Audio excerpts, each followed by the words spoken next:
Assalamualaikum warahmatullahi wabarakatuh. Self-love, mencintai diri sendiri. Hari ini, self-love bukan sekadar istilah. Ia sudah menjadi bahasa hidup kita. Kita baca di media sosial, kita dengar daripada perbualan. Kadang-kadang, kita sendiri yang menulis ayat itu. Jaga diri dulu. Utamakan diri sendiri. Kalau kita tak sayang diri, siapa lagi? Ayat ini kedengarannya betul, tenang dan pengubat.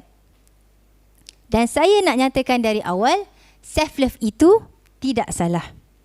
Tetapi persoalan yang sebenar bukan perlu atau tidak self-love. Persoalan yang jarang kita tanya ialah, selepas aku mencintai diri, ke mana seharusnya aku bergerak? Islam sendiri menuntut untuk menjaga diri. Jaga kesihatan, jaga emosi, jaga akal dan jiwa. Imam Al-Ghazali ada menyebutkan, manusia boleh tertipu dengan keadaan hati yang rasa baik, sedangkan ia belum tentu diredai Allah. Kerana ada satu risiko yang sangat bahaya apabila self-love itu tidak lagi membawa kita ke arah tanggungjawab, tetapi ia berhenti sekadar rasa tenang. Jadi, penonton sekalian, saya ingin mengajak anda untuk berfikir sejenak. Adakah self-love ini mendekatkan aku kepada amanah atau menjauhkan aku daripadanya? Dalam Islam, konsep diri sangat jelas. Diri ini adalah bukan milik hak mutlak manusia. Allah berfirman dalam surah Al-Ahzab ayat 72, sesungguhnya kami telah menawarkan kepada langit, bumi dan gunung ganang, tetapi semua enggan memikulnya.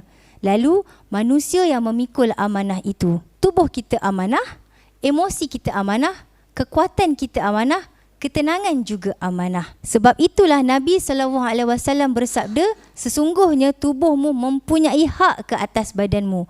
Tetapi hadis ini tidak berhenti kepada tubuh semata-mata. Ia membawa makna kebertanggungjawaban, bukan kemanjaan.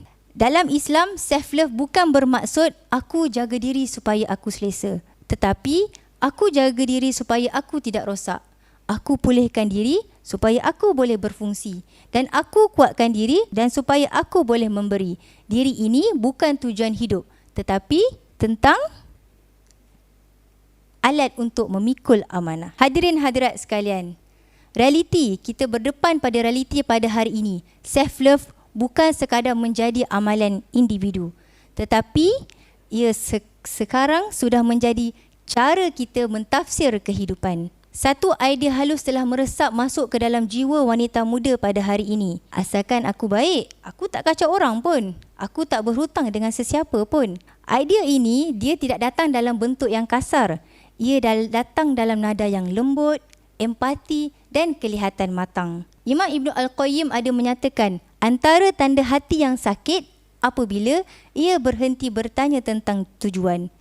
Self-love yang berpisah dari amanah tidaklah menjadikan seseorang itu jahat, tetapi ia menjadikan seseorang itu cukup untuk dirinya sahaja.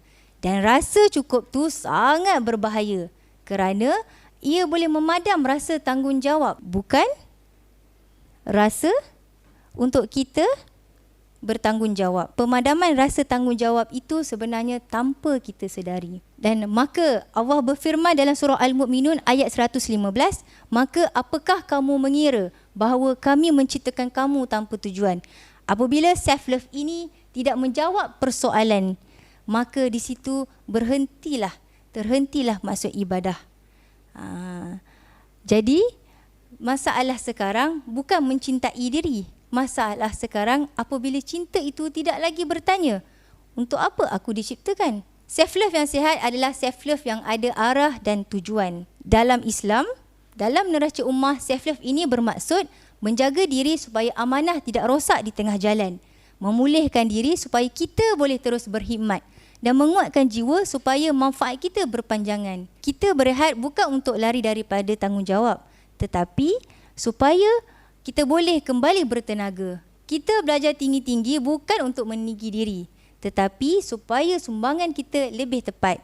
Dan kita menjaga emosi bukan untuk menjadi lebih sensitif, tetapi supaya kita tidak memidah luka itu terhadap orang lain. Self-love bukan menjadi cukup, tetapi ia tentang menjadi berguna. Penonton sekalian, hadirin hadirat, saya ingin menekankan apabila kita menyebut self-love yang dilupakan, ummah tidak perlukan istilah. Ummah tidak peduli pun slogan, tetapi masyarakat dan komuniti merasai kehadiran. Allah berfirman dalam surah Ali Imran ayat 104, dan hendaklah ada di antara kamu golongan yang menyeru kepada kebaikan. Self-love ini, self-love yang betul tidak perlu dilaungkan, tetapi ia hanya dirasai. Saya mencintai diri saya kerana diri ini perlu berbakti. Mungkin pada hari ini saya ingin bertanya kepada penonton sekalian soalan yang jujur. Untuk apa Allah berikan kita sebuah ketenangan yang kita miliki sekarang? Kita tidak dituntut untuk menjadi luar biasa, tetapi kita hanya diminta untuk setia kepada amanah. Sekian, wabillahi taufiq wal hidayah. Wassalamualaikum warahmatullahi wabarakatuh.